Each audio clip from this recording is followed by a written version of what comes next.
পড়াশোনা শেষ করলাম, কিন্তু সুখ পেলাম না। বরং চাকরি নামের একটা দুশ্চিন্তা আমার জীবনে চলে আসলো। সবাই বলতে শুরু করলো, যদি ভালো চাকরি পাও তাহলে জীবনে সুখ পাবা। তাই চাকরির জন্য বিভিন্ন জায়গায় পাগলের মতো ঘুরতে থাকলাম, ইন্টারভিউ দিতে থাকলাম। অবশেষে আমার চাকরিটা হলো ঠিকই, কিন্তু আমার জীবনে সুখ আসলো না।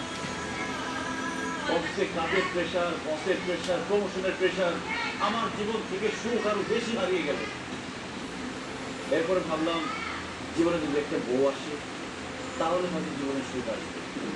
বউ আমার পাশে বসে থাকবে, মিষ্টি মিষ্টি কথা বলবে, রান্না করে খাওয়াবে, আদর করে রাতে ঘুম পাড়িয়ে দিবে। তারপর একটা বিয়ে করলাম, কিন্তু তারপর আমার জীবনে সুখ আসে না।